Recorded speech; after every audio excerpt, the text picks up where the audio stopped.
Hello, this is Off Leash with Erik Prince. I'm Mark Serrano. I want to do a check-in on the Middle East. Obviously, war's still raging with Israel defending itself. Iran is looking for a greater conflict and finding new methods of doing it. Erik, you're coming from an undisclosed location on the unplugged phone. Technology is fantastic as usual. Why don't you give us an update on what's happening in the Middle East? Look, Israel's got itself into a bit of a box. They are having a difficulty finishing Hamas in the south of the country against the Rafah border crossing. It's made the Egyptians very nervous and upset. Civilian casualties are always a problem and to be avoided, but they did not deal with the tunnels like they should have and flooded them all out completely to at least take that away as a maneuver. So that's causing the knock-on effects of the damage with their relationship. I mean, Egypt even threatening to cancel the 1979 peace agreement that they made is really bad. And the fact that the Iranians, having armed the Houthis with anti-ship missiles and attack drones, et cetera, is attacking shipping, basically allowing the Houthis to act like long-range pirates, is having other damaging effects in the region. First, and we've talked about this before, but the problems are compounding now with about half the volume of ships going through the Suez Canal. That was 40% of Egypt's GDP. And that number's cut in half now. And that's the money that was used to buy subsidized bread to feed 110 million largely poor Egyptians. If the Egyptian government destabilizes or if they are tipped over, it is enormous problem. So tell us more about Rafah, because the Israelis seemed to signal that they were going to be focusing on clearing out that area next. Yes, and the fact is the Rafah is the border crossing. It's the city right at the southern end of Gaza with Egypt. And so operating there literally puts them right up next to Egyptian combat forces with, sadly, a lot of civilians in that mix as well, with Hamas actively hiding amidst that civilian population, making it exceedingly difficult to weed out terrorists from civilians. Again, but what's in the national security interest of Egypt? I mean, are they not looking for Israel to be able to rid Gaza of Hamas? Are they not supportive of that? Yes, but they have a largely restive Arab street and large populations that are increasingly poor and desperate because they're not getting the earnings from the Suez Canal, highly susceptible to the Al Jazeera and the other propaganda networks, where, yes, there are civilian casualties, but when they're amplified or exaggerated by that kind of propaganda network, it causes a real problem on the streets of Egypt. So that's one big problem. Yeah. Next big problem. Yeah. With the Houthis, and so the Houthis are attacking any Western shipping, but not Chinese, oddly enough, and not Russian. So again, China uses it as a strategic goal to extend their commercial shipping range in competitiveness all the way into the Mediterranean now, to the detriment of Western interests. So it's a problem. The Gaza thing needs to be solved soon, but it's difficult. You can either go in a hurry, or you can or you can do it carefully. You can't really do both. How closely is Iran allied with China and Russia at this point? Well, Iran is very closely aligned with Russia. They have been providing them thousands and thousands of the Shahed 136 drones and other technologies. And Iran is selling pretty much all their crude to China. So China is their biggest customer. They're very much in an anti-Western coalition of convenience. So Iran is basically the master of chaos, right? They're trying to make life difficult for Israel, obviously, is the target, but for Egypt as well. They've got their proxies in Yemen. Obviously, they were successful with the attack on the U.S. base in Jordan, Iraq, Syria. Where does Iran go next to try to expand this conflict throughout the region? Two things. One, they are actively trying to drive out the U.S. from any presence in Iraq and Syria. And the U.S. is now negotiating the exit of U.S. forces from doing that. So that's been their goal really since 2003. If you remember, all the EFPs, the explosive form penetrators, all the really nasty roadside bombs that were used against U.S. forces that killed 5,000 Americans, those are provided by the Iranians, by Qasem Soleimani.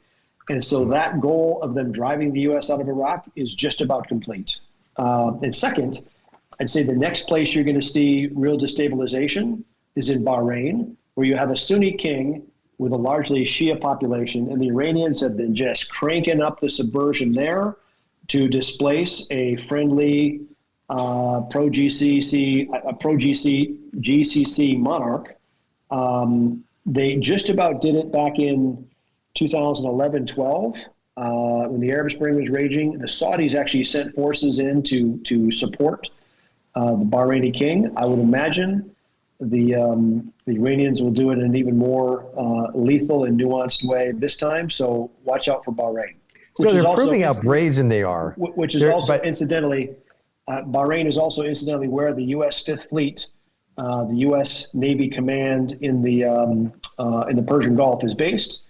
And so, yes, they're very brazen. They are not afraid. Iran is not deterred.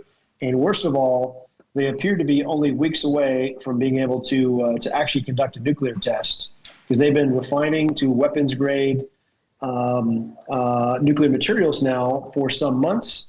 And this whole calculation changes a lot if the Iranians clack off a nuke.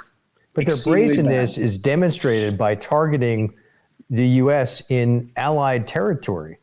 I mean, in Jordan, now you're talking about Bahrain. They're proving there's nowhere they won't go to try to draw us greater into the conflict.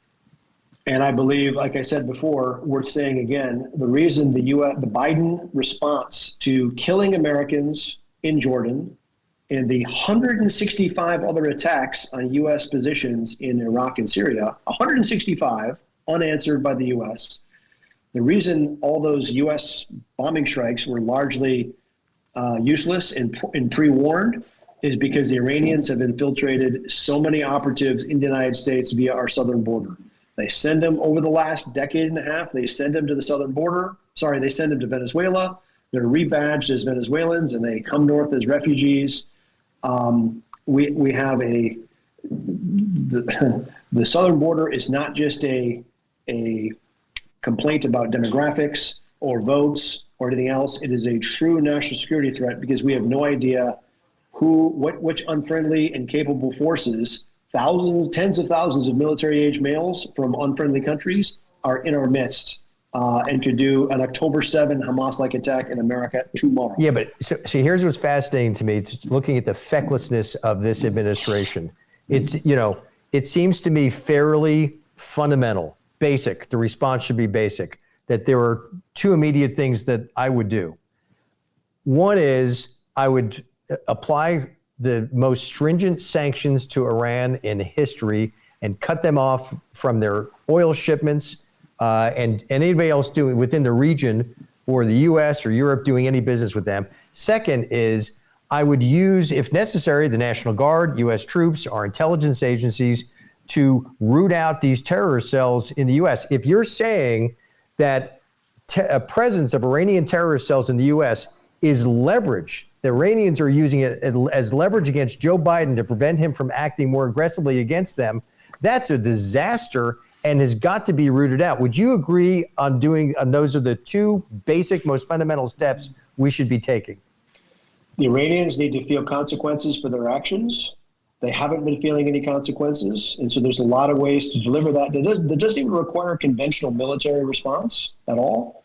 And second, yes, instead of chasing January 6 people or other people in political witch hunt prosecutions, the FBI should be doing their job.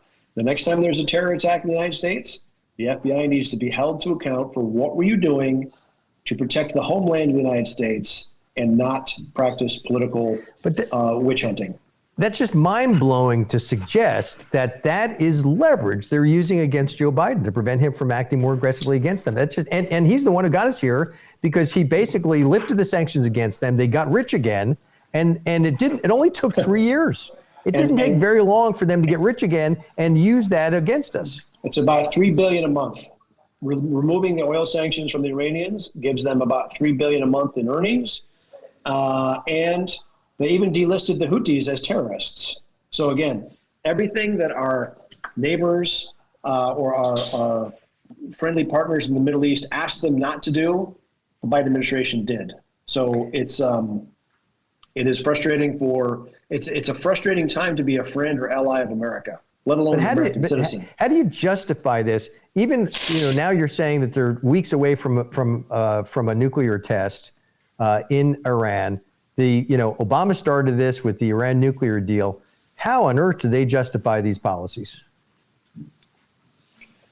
They are locked into a paradigm that is definitely not what my paradigm is, or a paradigm that has worked in any way to defend, Western civilization. I can't even get my head around it. Let's exit on this, Erik.